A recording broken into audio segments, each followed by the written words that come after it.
দর্শক, ইস্পাহানি মির্জা পুরচিয়া মুক্তবাক অনুষ্ঠানে আপনাদের সবাইকে স্বাগত জানাচ্ছি। আপনাদের সাথে আছি আমি মঞ্জুর আলমতিন। বেগম খালেদা জিয়া আজ ভোরে আমাদের ছেড়ে চলে গেলেন। তার চিরবিদায়ে সারা দেশ শোকস্তব্ধ। তাই তাকে ঘিরেই আজকে আমাদের আলোচনা। তিনজন সম্মানিত অতিথি রয়েছেন আমাদের সাথে। স্টুডিওতে আমাদের মধ্যে উপস্থিত হয়েছেন জনাব আহমেদ আজম খান, তিনি ভাইস চেয়ারম্যান বিএনপি। সরাসরি আমাদের সাথে যুক্ত হয়েছেন জনাব মোস্তফা ফিরোজ, সিনিয়র সাংবাদিক। আর একটু পরে আমাদের সাথে যোগ দেবেন জনাব মাহমুদুর রহমান মান্না, সভাপতি নাগরিক ঐক্য। আপনার দুজনকে স্বাগত আমাদের অনুষ্ঠানে। শুরুতেই জনাব খান, আপনার কাছে আসতে চাই। অনেকদিন ধরে অসুস্থ, হয়তো এক ধরনের আশঙ্কা ঘন হয়ে আসছিল যে বেগম জিয়া হয়তো তার জীবনের সমাপ্তির দিকে ধীরে ধীরে এগিয়ে চলেছেন। আজকে যখন সকালে খবরটা আসলো, আসলে কোন কথাগুলো মনে পড়ছিল বেগম জিয়ার জীবনের? ধন্যবাদ আপনাকে। আপনি বলেছেন যে অনেক দিন যাবত অসুস্থ, আসলে অনেক দিন যাবত অসুস্থ, কিন্তু আমরা বা জাতি এই মুহূর্তেই দেশনেত্রী ম্যাডাম খালেদা জিয়াকে বিদায় দেবার জন্য প্রস্তুত ছিলাম না, এখনও মানসিকভাবে প্রস্তুত নই। কারণ ম্যাডাম খালেদা জিয়া একটা রাজনীতির মহাকাব্যিক চরিত্র। তিনি যেভাবে রাজনীতিকে গত ৪১ বছরে এমন একটা জায়গায় নিয়ে গেছেন, একটা ঐক্যের জায়গায় নিয়ে গেছেন, দেশপ্রেমিকতার জায়গায় নিয়ে গেছেন, এবং এমন একটা জায়গায় তিনি নিজেকে নিয়ে গেছেন যে এই মুহূর্তে এই দেশের সংকটে বা এই দেশের গণতন্ত্র উত্তরণে ম্যাডাম খালেদা জিয়ার বড়ই প্রয়োজন। কাজেই দীর্ঘদিন অসুস্থ থাকলেও আমরা কোনোভাবেই এই মুহূর্তে ওনাকে বিদায় দেবার জন্য প্রস্তুত ছিলাম না, পুরো জাতিও প্রস্তুত ছিল না। এই মুহূর্তে ওনাকে খুব প্রয়োজন ছিল জাতির, কারণ গণতন্ত্র উত্তরণে ওনার যে অনেক কাজ, এই মুহূর্তে শুধু দলের ভেতরে নয়, পুরো দেশের মানুষ শোকাভিভূত। আপনিও আপনার প্রারম্ভিক কথাই বলেছেন, একটাই কারণ যে উনি নিজেকে এমনভাবে জাতির সামনে দাঁড় করিয়েছেন এবং ওনার ৪১ বছরের রাজনৈতিক জীবনে উনি দেশের জন্যে, গণতন্ত্রের জন্যে, সমৃদ্ধ বাংলাদেশের জন্যে এত লড়াই করেছেন, এত সংগ্রাম করেছেন যে এই সময় ওনাকে খুব প্রয়োজন ছিল। আমরা এখনও প্রস্তুত না যে ওনাকে আমরা বিদায় দেব, যে কারণেই আমরা এবং পুরো জাতি শোকাভিভূত। ম্যাডাম খালেদা জিয়া আমাদের কাছে যেমনি রাজনীতির শিক্ষক, ম্যাডাম খালেদা জিয়া যেমনি আমাদের কাছে মাতা, রাজনীতির মাতা, যেমন ম্যাডাম খালেদা জিয়া এই দেশের একজন মহান অভিভাবক।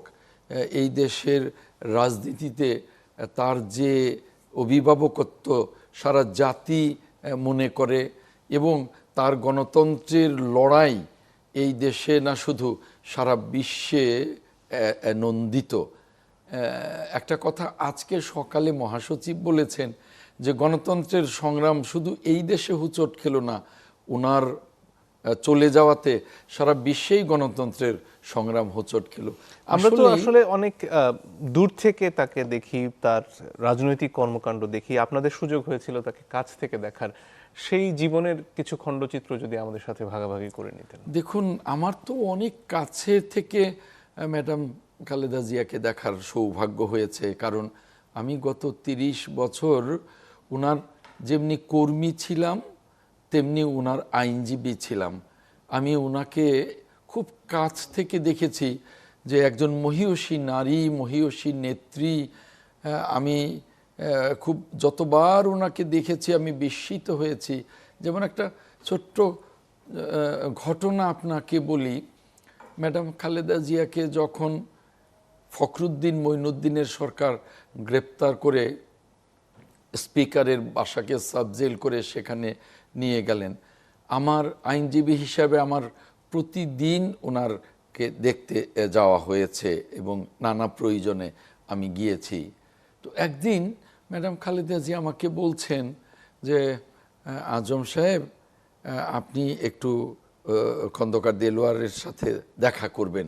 তখন খন্দকার দেলোয়ার হোসেন ছিলেন বিএনপির মহাসচিব। আমি বললাম, জি ম্যাডাম, আমি দেখা করব, আপনি বলুন। বলবেন যে যখনই পার্টির থেকে আমার মুক্তির জন্যে কোনো দাবি করা হয় বা স্লোগান তোলা হয়, তখন আমার পাশে যে আরেকজন নেত্রী অর্থাৎ শেখ হাসিনাও তখন পাশের ভবনে তিনি কারাগারে ছিলেন, ওটাকেও সাব জেইল করা হয়েছিল। আমার একার জন্য যেন দাবি না তোলা হয়, শেখ হাসিনার জন্যেও যেন মুক্তি চাওয়া হয়। আমি ওনার দিকে তাকিয়ে বিস্মিত হলাম যে যে শেখ হাসিনা সারাটা জীবন ওনার বিরোধিতা করেছেন, সেই শেখ হাসিনাকে ওনার সাথে একত্র মুক্তি চাইতে হবে, এ কথাটা উনি নিজে বললেন। অর্থাৎ রাজনীতিতে উনি কত আধুনিক, কত দেশপ্রেমিক, কত ঐক্যের রাজনীতি করেছেন। এবং আমি যখন এই কথাটা ওনার কাছ থেকে ফিরে খন্দকার দেলোয়ার ভাইয়ের সাথে দেখা করে বললাম যে, দেলোয়ার ভাই, ম্যাডাম এই কথা, এই বার্তাটা আপনাকে পৌঁছে দিতে বললেন। দেলোয়ার ভাই শুনে বললেন, এই তো আমাদের নেত্রী, এখন যদি সামনে পেতাম তাহলে পায়ে হাত দিয়ে সালাম করতাম। যদিও উনি আমার বয়সে কিছুটা ছোট, কিন্তু উনি এমন একজন নেত্রী হয়ে গেছেন যে ওনার এই কথাতে আমার মনে হলো যে এখন পেলে আমি ওনার পায়ে হাত দিয়ে সালাম করতাম। এরকম একজন মহীয়সী নেত্রী ছিলেন দেশনেত্রী ম্যাডাম খালেদা জিয়া। ব্যক্তিগত জীবনে ছিলেন অত্যন্ত সৎ। আপনি শুনেছেন, পড়েছেন যে আমাদের যিনি প্রতিষ্ঠাতা শহীদ রাষ্ট্রপতি জিয়াউর রহমান, তিনি ছিলেন অত্যন্ত সৎ একজন রাজনীতিবিদ, যিনি যার শত্রুরাও তাকে অসৎ বলতে পারেন নাই। ওনার মৃত্যুর পরে আমিও ম্যাডামের আইনজীবী হিসেবে খোঁজ করে দেখেছি বা প্রয়োজনে আমি গিয়েছি যে হাটখোলা রোড জনতা ব্যাংকে মাত্র 246 টাকা ছিল শহীদ রাষ্ট্রপতি জিয়াউর রহমানের, এছাড়া কিছু ছিল না। ঠিক তেমনি শহীদ রাষ্ট্রপতি জিয়াউর রহমানের যোগ্য সহধর্মিণী, বাংলাদেশের তিনবারের সাবেক প্রধানমন্ত্রী দেশনেত্রী ম্যাডাম খালেদা জিয়া ব্যক্তিগত জীবনে এতটাই সৎ ছিলেন যেটা অনুকরণীয় এবং অনুসরণীয় আমাদের সকলের জন্য। অনেক ধন্যবাদ। জনাব মোস্তফা ফিরোজ, আপনার কাছে পর্যায়ে আসতে চাই। সাংবাদিক হিসেবে আপনার দীর্ঘ ক্যারিয়ারে নিশ্চয়ই বিভিন্ন সময়ে বেগম জিয়াকে প্রত্যক্ষ করার, তার কাজ, তার রাজনীতি দেখার আপনার সুযোগ হয়েছে। সেখান থেকে যদি আমাদেরকে একটু বলতেন, এই যে বিভিন্ন উত্থান পতনের মধ্য দিয়ে তিনি গিয়েছেন এবং শেখ হাসিনার অত্যাচারের মধ্যে যখন তাকে ঘর ছাড়া করা হয়েছে, সেই মইনুল রোডের বাসা ভাঙা হয়েছে, এরপরে তাকে কারাগারে নিক্ষেপ করা হয়েছে, রীতিমতো নিঃসঙ্গ কারাবাস, সেই পরিত্যক্ত ঢাকা কেন্দ্রীয় কারাগারে। এই সময়ের মধ্য দিয়ে যখন তিনি যাচ্ছিলেন, কঠিন সময়গুলো পার করছিলেন, তার মনের অবস্থাগুলো কেমন ছিল? তিনি কি ধরনের কথা বলতেন সে সময়? ধন্যবাদ। আজম ভাইয়ের কথা সূত্র ধরে বলি যে আসলেই অনেক বড় মনের মানুষ। সেটা এতটা মানে এখন যদি অনেক কথা বলি সেটা গল্প মনে হবে, কিন্তু দেখেন যে এই যে এত বড় একটা পতন ঘটলো, তারপরও এটা নিয়ে কোনো উচ্ছ্বাস, উক্তি, মানে কোনো বিরূপ মন্তব্য, একটা আমরা শব্দ শুনলাম? কেউ বলতে পারবে যে বেগম খালেদা জিয়ার এই পতনের পর মানে একেবারে সাংঘাতিক রকম ভাবে তিনি উচ্ছ্বসিত হয়ে আরো গালাগালি করলেন, আরো কটূক্তি করলেন? কিচ্ছু করলেন না। একেবারে আমি একটা লাইনও পাইলাম না। সেটা হলো ফ্যাসিবাদের বিরুদ্ধে, স্বৈরাচারের বিরুদ্ধে। এটা তো কমন ডায়লগ, এটা তো সব রাজনৈতিক দলে, যে গণতন্ত্র ছিল না, আমরা গণতন্ত্রের উত্তরণ ঘটাবো। তো উনি এই এটা দিয়ে বোঝেন যে একটা মানুষ তো যখন নাকি চর্চার, যে চর্চাটা করে মানে সবসময় সেটাই করতে থাকে। তার মানে অতীতেও আমরা যদি ফিরে পাই, বেগম খালেদা জিয়ার যদি আমরা রেকর্ড গুলো দেখি, কোথাও রেকর্ডে পাবো না যে একেবারে ওই যে যেইভাবে বেগম খালেদা জিয়াকে উদ্দেশ্য করে যেভাবে অশালীন কথাবার্তা, এটা খুব নির্মম, নিষ্ঠুর। এটা মানে সাধারণ ভাবে আমরাও বলি না, মানে কিন্তু সেই উঁচু স্তর থেকে যেভাবে খালেদা জিয়ার প্রতি মানে শব্দগুলো, বাক্যগুলো বর্ষিত হয়েছে, মানে আমরা মানে সাংবাদিক হিসেবে, রাজনৈতিক সচেতন হিসেবে, বিশ্লেষক হিসেবে খুবই লজ্জা পাই যে ওনারা যদি এই চর্চাটা করে তাহলে তাদের অন্য নেতারা কি করবেন।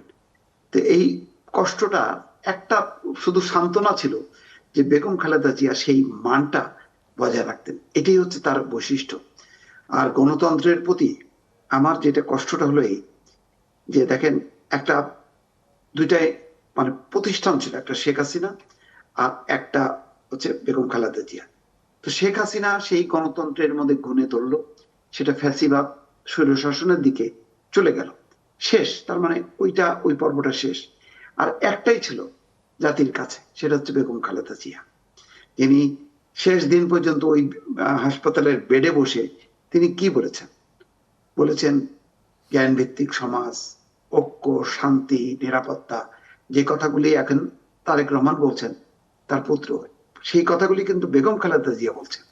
তিনি তো বলেননি ফ্যাসিবাদের স্বৈরাচারের আস্তানা জ্বালায় দাও, পুড়ায় দাও, মানে মারো, ধরো, কাটো, যুদ্ধ বাধায় দাও। এই কথাগুলি তো উনি কখনো বলেন না। সব সময় বলেন মর্যাদা, ভারসাম্য এবং সবাইকে নিয়ে একটা রাষ্ট্র গঠন, অর্থাৎ গণতন্ত্রের প্রতি তার যে ইয়ে, এটা মানে অপ্রত্যাশিত। একটা গৃহবধূ থেকে যে রাজনীতিতে আসলো, সে ভাবাবেগে তাড়িত হলো না। মনে হচ্ছে যেন সেই হচ্ছে জন্ম থেকে যেন রাজনীতি দেখতে দেখতে বেড়ে ওঠা একটা মানুষ। তো বেগম খালেদা জিয়ার এই জন্য একটা ইউনিক ব্যাপার, যা যার কাছে যেটা প্রত্যাশা আমরা করি, তার কাছে সেটা পাইনি। আর যার কাছে প্রত্যাশা নেই, তিনি সেই জিনিসটা দিলেন। এবং শেষ খুঁটিটা আহ একটা স্বাভাবিকভাবে বা আল্লাহ তাআলা তাকে উঠাই নিলেন, সেই খুঁটিটাও একটা গণতন্ত্রের এবং জাতীয়তাবাদীর একটা শেষ খুঁটি ছিল বলা যায়, বড় একটা পিলার। সেটা কিন্তু আজকে ভেঙে পড়লো এই মৃত্যুর মধ্য দিয়ে। আমি জানি না, মানে আসলে এত স্মৃতি, এত কাছ থেকে দেখা, সেই আমরা তো যখন ছাত্র এরশাদ বিরোধী আন্দোলনে উনি আর শহীদ মিনারে আসা, ঢাকা বিশ্ববিদ্যালয়ে আসা, বিভিন্ন জনসভা কাভার করতে যে, তারপরে নির্বাচনী প্রচার অভিযানে থাকা, অল দ্য টাইম তার মধ্যে একটা ছিল সামগ্রিকতা। কোন ওই যে বিশেষ ব্যক্তিকে আক্রমণ করা, যে ধরনের কুটিলতা, সেই কুটিলতাগুলি আমরা দেখি না। এমনকি দেখবেন যে একটা ফোনালো যেটা ভাইরাল হয়েছিল, সেখানেও কিন্তু তার সরলতা, যে তার ফোন কেটে দেওয়া হয়েছে, এটা কেন করা হলো, ওটা করা, একজন তাকে প্রভাব করতেছে, আর উনি কিন্তু সরল মনে বলে যাচ্ছে, সেটাই রেকর্ড করে বাজারে ছেড়ে দেওয়া হলো। তো সব দিক মিলায় মানে আরাফাত রহমান রাজনীতির কোকোর মৃত্যুর পরে শেখ হাসিনার সাথে বেগম জিয়ার যে ফোন আলাপ, সেটির কথা বলছেন? না, এটা হলো আন্দোলনের একটা ফোনালাপ, যেটা তাকে শেখ হাসিনা আসতে বলছিল যে আলোচনার জন্য। তখন সেই প্রসঙ্গে যে মানে ডায়ালগ হচ্ছিল, যে তার ওই মানে লাল টেলিফোন এটা কেটে ফেলা হয়েছে, কেন কেটে ফেলা হলো, এই ফোনের এ নিয়ে তারপর অনেক কথা, এবং প্রভোগ করতেছিল মানে শেখ হাসিনা। আর বেগম খালেদা জিয়া সেটা কিন্তু বলে যাচ্ছিল তার মতন করে, পরে সেটা রেকর্ডটা আহ, ছেড়ে দেওয়া হয়। আমি সেটার কথা বলছি যে আহ, তো এটা একটা ছিল ট্রাপ, মানে উনি এত সরলতা, এত মানে জটিল কুটিল মুক্ত একটা যে চিন্তা চেতনা দিয়ে তার রাজনীতি করাটা, তারপরে তার এই যে কোনো পরনিন্দা পরচর্চা না করার একটা মানসিকতা, উনি যা যা সমালোচনা করতেন এটা কিন্তু সামগ্রিক ভাবে, যেমন তিনি ভারতীয় আধিপত্যবাদ, সম্প্রসারণবাদ, তারপরে ফ্যাসিবাদ, স্বৈর শাসন, সেগুলো হলো সামগ্রিক বক্তব্য, কিন্তু ব্যক্তিগত পার্সোনালি কখনো হিট করতেন না। বরং শেখ হাসিনার স্বামী ওয়াজেদ সাহেব যখনই যাইতেন দেখা করতে, তখনই কিন্তু তিনি তার দরজা খুলে দিতেন এবং তার সাথে বসে কথা বলতেন, একেবারে যেভাবে কথা বলা, কিন্তু কখনো শেখ তার প্রতিদ্বন্দ্বীর স্বামী সেই হিসেবে তার প্রতি যে একটা বিরূপ আচরণ করা, সেটা করতেন না। বরং শেখ হাসিনা বারবার তাকে ওয়াজেদ সাহেবকে বাসা থেকে বের করে দিতেন, কিন্তু তার আশ্রয় মিলত হচ্ছে বেগম খালেদা জিয়ার প্রতি, এবং বেগম খালেদা জিয়া সেইভাবে এটা নিয়ে কোনো পলিটিক্স করতেন না, গেম খেলতেন না। তো এরকম অনেকগুলো দিক আছে। এই যে আজকে আহমেদ আজম ভাই যেহেতু আইনজীবী, আরো অনেকে, তাদের তো হাজার হাজার জুড়ি। আমরা দূরের থেকে যতটুক দেখি এবং কাছ থেকে যতটুক দেখছি, মূলত আমরা দূরের থেকে যেটা দেখি, তাতে এই মানের একজন রাজনীতিবিদ বাংলাদেশে আবার কবে আসবে আমি জানি না, কারণ এই চর্চাটা তো নেই এখন। আমি তরুণদের কাছ থেকে খুব হতাশ হই, যে ধরনের মানে তাদের স্লোগান, যে ধরনের ভাষা, খুব হতাশ করে। যে আমাদের রাজনীতিকরা, বেগম খালেদা জিয়ার মতো রাজনীতিকরা যে মানটা, যেই উন্নত রাজনৈতিক সাংস্কৃতিক মান যেটা রেখে গেলেন, সেই জায়গার থেকে কেন ধস নামলেন? নাকি তারা রাজনীতিতে অফ হয়ে গেল বলে কি এই জায়গাটা পূরণ করে ফেললো, এমন একটা মানে কি বলবো, মানে উগ্রতা, যে সহিংসতা, অল দ্য টাইম একটা মবের কালচারের মধ্যে সেই ধরনের উত্তেজিত করা, এই যে ধারাটা শুরু হলো, আমরা অন্য একটা ধারার রাজনীতি দেখলাম। আর এখন উল্টা দিক থেকে আবার শুরু হলো। তো ফলে একটা দুঃসময়, সত্যি কথা বলতে কি, রাজনীতির একটা এখন একটা খরা চলছে। এটা মানে সাংস্কৃতিক মান, জি, ভাষা, সংস্কৃতি, রাজনীতিকে ঘিরেও তো, রাজনীতি কি মানুষকে শিক্ষিত করা, রাজনীতি তো মানে এটা তো একটা উন্নত মানের একটা সংস্কৃতি।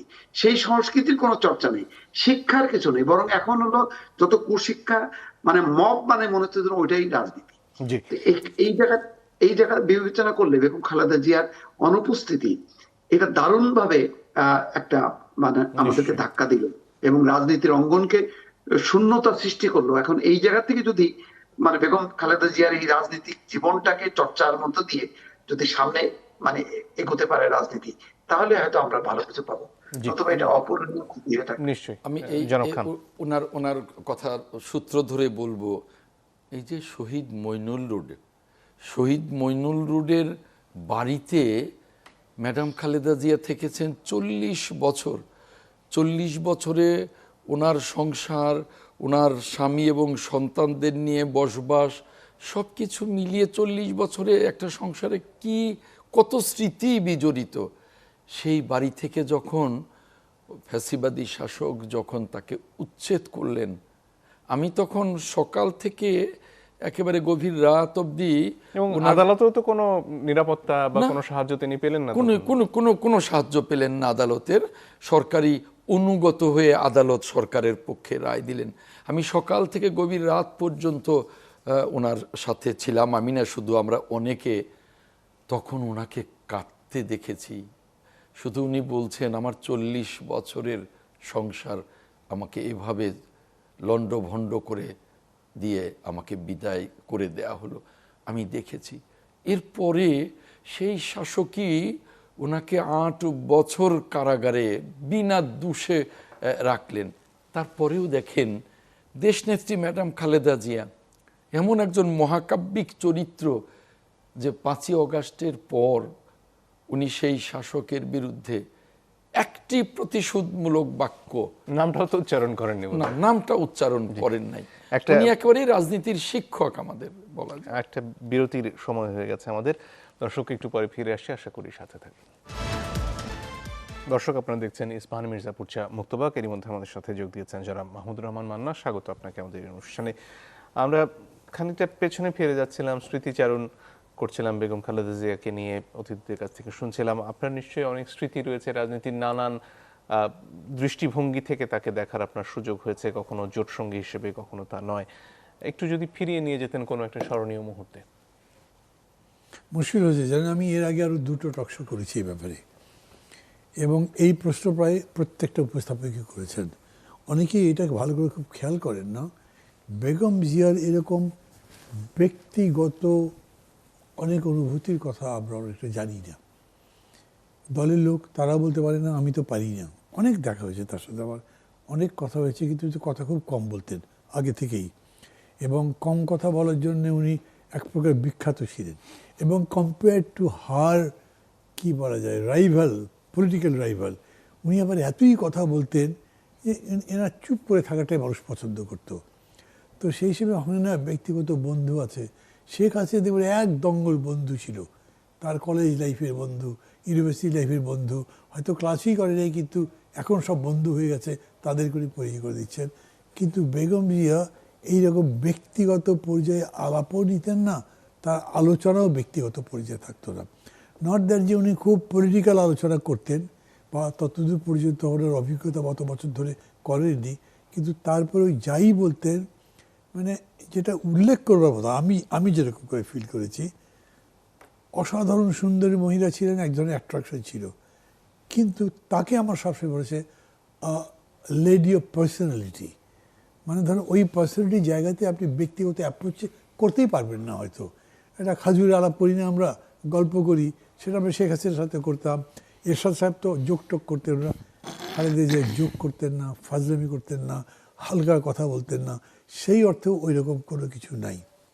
কিন্তু মানে দুটো একটা ঘটনা এরকম বলবো যে যেটা মানে আমার কীরকম অ্যাট্রাক্ট করেছে আমি আপনাকে বলি।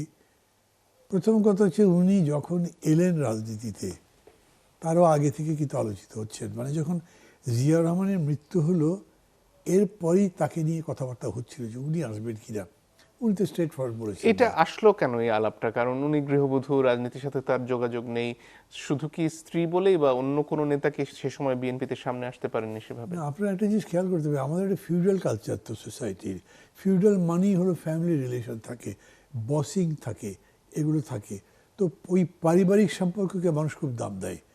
মানে আপনার রাজনীতিতে 40 বছরের পুরনো বন্ধু কিন্তু তার চেয়ে দেখে যায় ছেলে অনেক প্রিয়, তার চাইতে স্ত্রী প্রিয়। আমি যদি বলি আরে এত 40 বছরের বন্ধুকে বাদ দিয়ে যে 20 বছর আগে যে ছেলের জন্ম হলো তাকে বেশি পছন্দ করেন, তো লোকে তো আমাকে অপছন্দ করবে। সন্তানকে ভালোবাসবে না, সে একটা মানুষটা কি? সন্তানের জন্যই করবে না, সে একটা মানুষটা কি?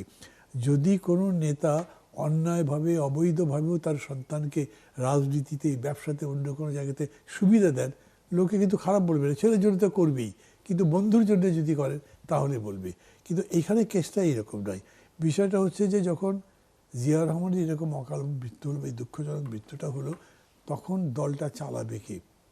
সাত্তার সাহেব বিচারপতি ছিলেন, বয়স্ক লোক ছিলেন, আমার বিবেচনায় প্রাজ্ঞ মানুষ ছিলেন, মানে উনি খুব ধীর স্থির এগুলো ছিলেন।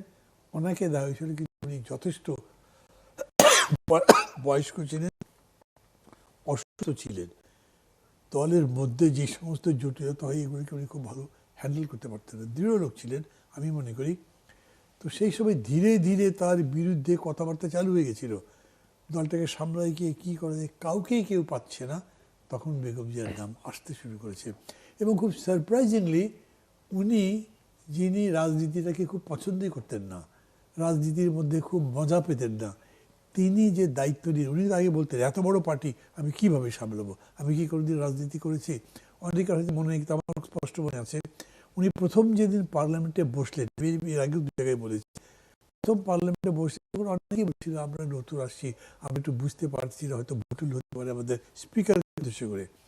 উনি এরকম অকপটভাবে বললেন যে আমারও কিন্তু একই ব্যাপার, আমি তো প্রথম আসছি, আমিও কিন্তু এরকম ভালো জানি না, আস্তে আস্তে শিখতে হবে, আপনারা আমাকে সাহায্য করতে হবে। আমাদের দেশের রাজনীতিবিদরা সবসময় নিজের দুর্বলতার চাপ পিড়ে হাব করে, আমি কিন্তু জানি। একজনের লোক আসলো, সালাম টালাম দিল, চেনে না, তবু কথা কেমন বলতে থাকবে যে আমি তোমাকে খুব চিনি, না হলে ওকে যদি চিনি না বলে যদি মাইন্ড করে এরকম করে। কিন্তু বেগম জিয়া এইসব ব্যাপারে খুব অকপট ছিলেন এবং খুব স্পষ্ট ছিলেন। হয়তো কেউ কেউ তাকে মিসআন্ডারস্ট্যান্ড করতে পারে, but end of the day আজকে আমি বেগম জিয়াকে কেউ মিসআন্ডারস্ট্যান্ড করছি যে এরকম দেখছি না। মানে ধরে সমাজ আরে দূর এরকম বলতো কিন্তু জানি, এইরকম কিন্তু বলছে না। তার সম্পর্কে এই ধরনের কোনো নেতিবাচক সমালোচনা নেই। উনি দায়িত্ব নেবার পর ধীরে ধীরে দলটা কনসলিডেটেড হলো এবং দলটা দলের শেপ পেল। ধন্যবাদ। জনাব আজম খান, আপনার কাছে আসতে চাই। এই যে এত মিতভাষী একজন মানুষ, রাজনীতি তো অনেক মানুষের সাথে মেশার, অনেকের সাথে কথা বলার, প্রচুর কথা বলার এক ধরনের কাজ বলেই প্রচলিত। এত কম কথা বলে আসলে তিনি কিভাবে দলটা চালাতেন? তিনি প্রয়োজনীয় কথা যে বলতেন না তা না, অর্থাৎ বেশি কথা বলা মানেই প্রচুর অপ্রয়োজনীয় কথা বলা। সেই অপ্রয়োজনীয় কথাগুলো উনি বলতেন না। খুব ঠান্ডা মাথায়, খুব দৃঢ় চেতা মানুষ ছিলেন, সাহসী মানুষ ছিলেন। তিনি দলটাকে এমনভাবে আস্তে আস্তে আস্তে আস্তে ঐক্যবদ্ধ করেছিলেন যে সমস্ত দল ওনাকে একেবারে মায়ের মতো সম্মান করতেন। এই যে আপনার রাজনীতিতে ওনার আশা, এই যে উনি ঠিক শহীদ রাষ্ট্রপতি জিয়াউর রহমানের মতো একজন নির্মোহ মানুষ ছিলেন, উনি আসতে চাননি। কিন্তু যখন হুসেইন মোহাম্মদ এরশাদ গণতান্ত্রিক ধারাবাহিকতাকে ধূলিসাৎ করে নির্বাচিত সরকারকে হটিয়ে যখন বন্দুকের নলের মুখে সামরিক আইন জারি করলেন, তখন কিন্তু উনাকে বলতে হয়নি। উনি একটা চেতনা থেকেই রাজনীতিতে চলে এসছেন যে আমার স্বামী শহীদ রাষ্ট্রপতি জিয়াউর রহমান একজন মেজর থাকা অবস্থায় মহান মুক্তিযুদ্ধের মহান ঘোষণা দিয়েছেন নিজের জীবন এবং আমাদের জীবন বিপন্ন করে, অর্থাৎ ম্যাডাম খালেদা জিয়ার এটা হলো ফিলিংস। এবং তিনি রণাঙ্গনে বুক চিতিয়ে লড়াই করে দেশটা স্বাধীন করেছেন এবং তারপরের ধারাবাহিকতায় উনি রাষ্ট্রপতি হয়েছেন। ভিক্ষার ঝুলির দেশ থেকে স্বনির্ভর বাংলাদেশ পরিণত করেছেন। আর সেই দেশটা আবার একটা অনিশ্চয়তার পথে, অগণতান্ত্রিক পথে, একনায়কত্বের পথে চলে যাবে। ওই অনুভূতি থেকে যে মানুষটাকে অনুরোধ করেও আনা যায়নি, সেই মানুষটা একাই তিনি বেরিয়ে এলেন রাজনীতিতে এবং বেরিয়ে এসে তিনি সুযোগ্য সহধর্মিনীর মতো, অর্থাৎ শহীদ রাষ্ট্রপতি জিয়াউর রহমানের সুযোগ্য সহধর্মিনীর মতো দৃঢ়চেতা সাহসী একজন রাজনীতিক হয়ে উঠলেন মানে আপসীন নেত্রী হয়ে উঠলেন, দেশনেত্রী হয়ে, এবং শেষ পর্যন্ত উনি স্বৈরশাসকের পতন ঘটালেন। এবং একটা পর্যায়ে আপনি দেখেন যে গণতন্ত্রের মাতা হয়ে উঠলেন, একটা পর্যায়ে সারা জাতির অভিভাবক হয়ে উঠলেন। তার এই স্বল্পভাষী মানুষটি একটা মহাকাব্যিক চরিত্রে চলে একটু মোস্তফা ফিরোজের কাছে ফাঁকে আসতে চাই।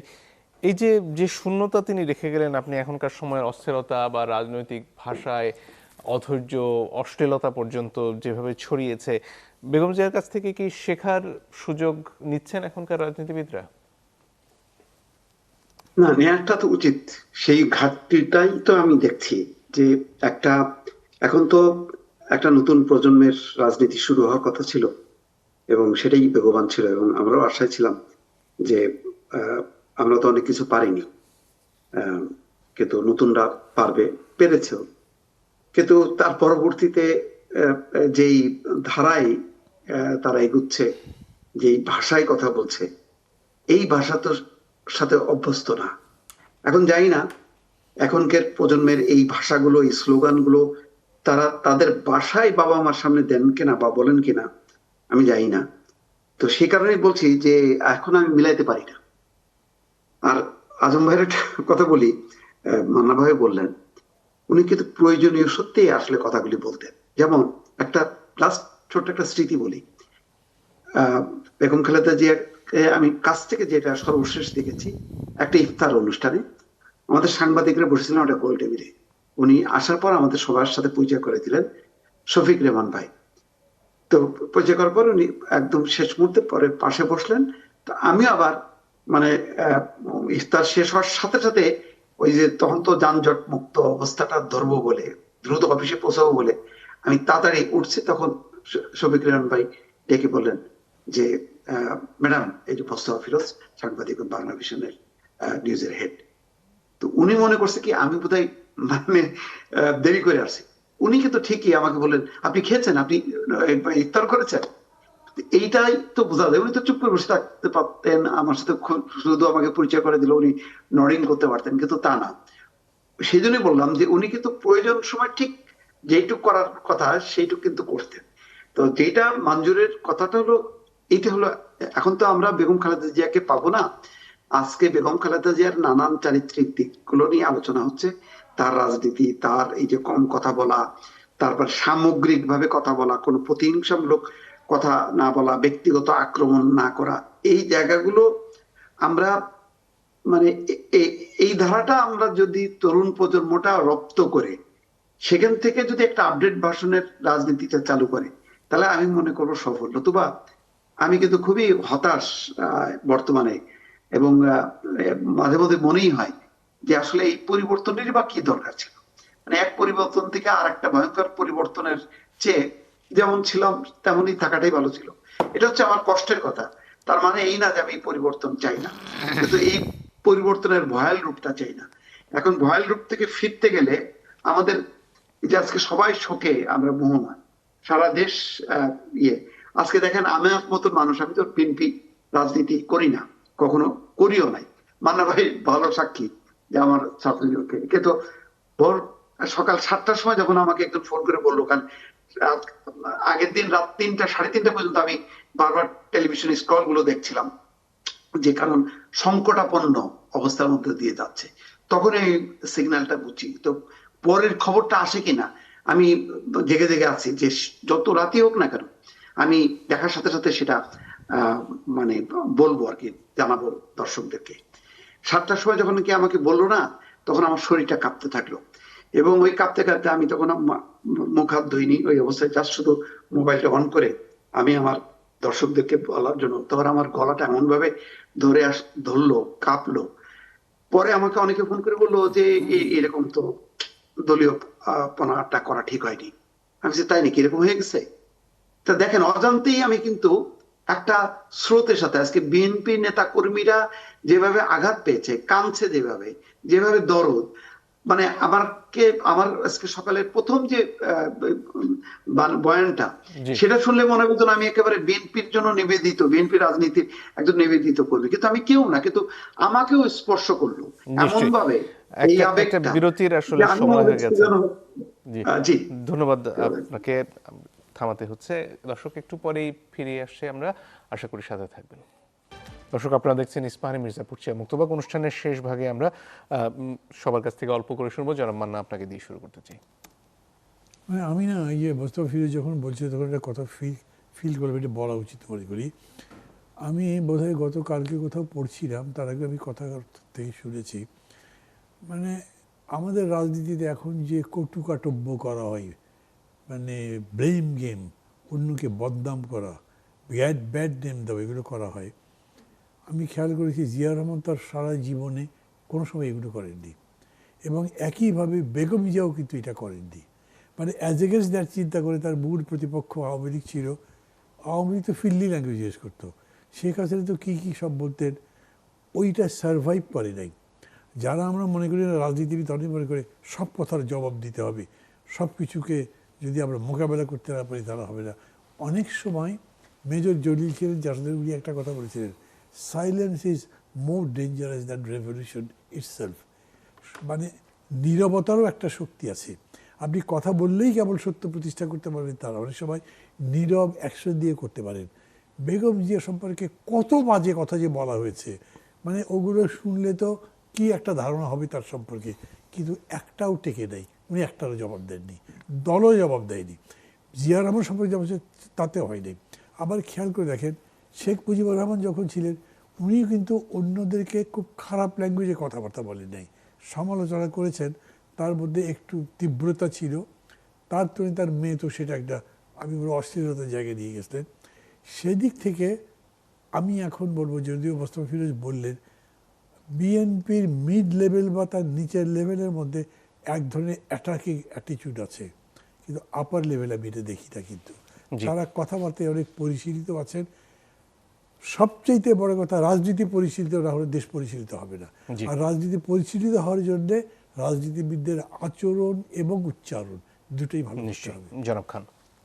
জি, আমি বলবো যে এই 50 মিনিটের আমাদের এই ছোট্ট এপিসোডে 41 বছরের ম্যাডাম খালেদা জিয়ার যে মহাকাব্যিক রাজনীতি, এটাকে কোনোভাবেই তুলে ধরা সম্ভব না।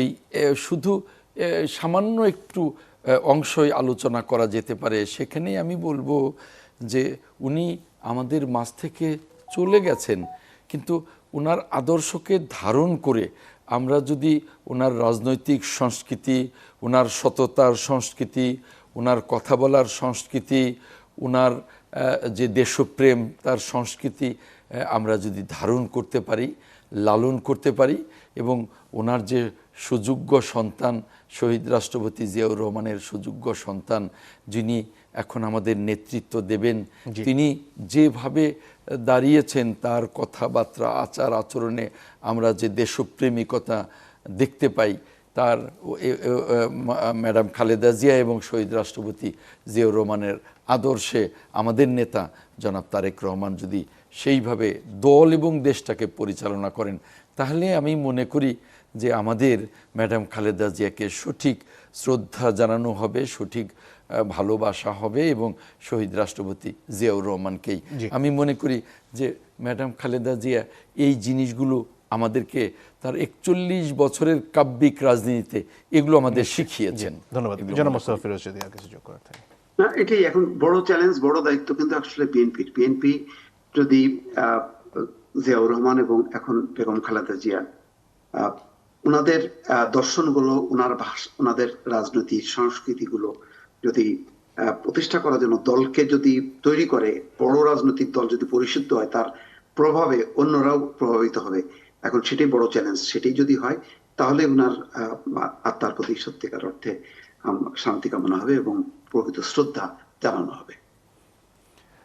অনেক ধন্যবাদ আপনাদের তিনজনকেই। দর্শক, আজকের অনুষ্ঠানে এখানেই ইতি টানবো। আগামীকালকে বেগম খালেদা জিয়াকে শেষ শ্রদ্ধা জানানো হবে, তার নামাজে জানাজার আয়োজন এবং তারপরে দাফন করা হবে। দুপুর 2টা থেকে আয়োজন শুরু হবে। যে ব্যাপারে দল এবং সরকারের তরফ থেকে একটা কথা বারবার মনে করিয়ে দেওয়া হয়েছে, সেটাই আপনাদেরকে বলতে চাই। সেটা হচ্ছে কোনোভাবেই যাতে আপনারা শৃঙ্খলা ভঙ্গ না করেন, ছবি তোলার জন্য যে শৃঙ্খলার যে বিধি থাকবে সেটা ভঙ্গ না করেন, ব্যারিকেড ভেঙে এগিয়ে না যান।